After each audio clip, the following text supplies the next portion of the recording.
हैदराबाद में रियासती विप आदि श्रीनिवास ने बीजेपी रहनुमा बंडी संजय पर बोनाल त्योहार को सियासत के लिए इस्तेमाल करने का इल्जाम आयद किया।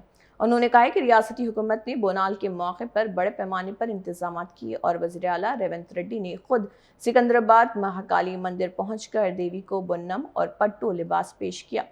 आदि श्रीनिवास ने कहा कि हुकूमत कदीम मंदिरों की तरक्की और तज़यीन व नौ पर खुसूसी तवज्जो दे रही है। उन्होंने विमलवाड़ा, बासरा, कालेश्वरम और धर्मपुरी और भद्राचलम मंदिरों की तरक्की के लिए मुख्तस फंड्स का जिक्र करते हुए कहा कि तकरीबन 2,500 करोड़ रुपए हिंदू मंदिरों के तरक्की पर खर्च किए जा रहे हैं। उन्होंने कहा कि कांग्रेस एक सेक्युलर पार्टी है और हुकूमत तमाम मज़ाहिब का एहतराम करती है।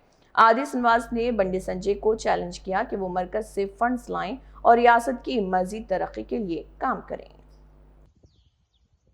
బండి సంజయ్ మతాన్ని అడ్డు పెట్టుకొని రాజకీయం చేయడం, మతాన్ని అడ్డు పెట్టుకొని బతకడమే జరుగుతున్నటువంటి తీరుతెన్నులు తప్ప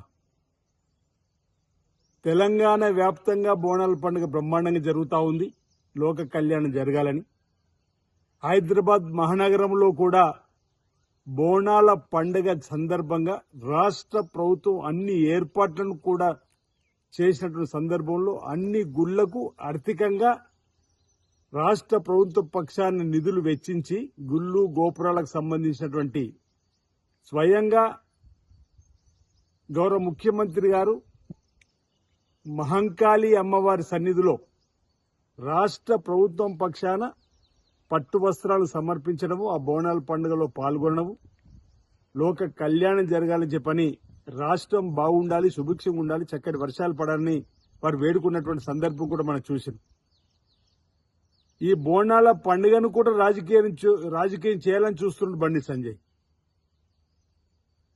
తెలంగాణ వ్యాప్తంగా హైందవ సంస్కృతిని, ఆధ్యాత్మిక వాతావరణాన్ని, భక్తిభావాన్ని పెంపొందించేటువంటి క్రమంలో సుమారు 2,000 కోట్ల పైచీలకు నిధులు వెచ్చించి పలు ప్రాచీన కాలం నాటి దేవాలయాల అభివృద్ధి కోసం నిధులు వెచ్చించి దక్షిణ కాశీగా పేరుగాంచిన రాజా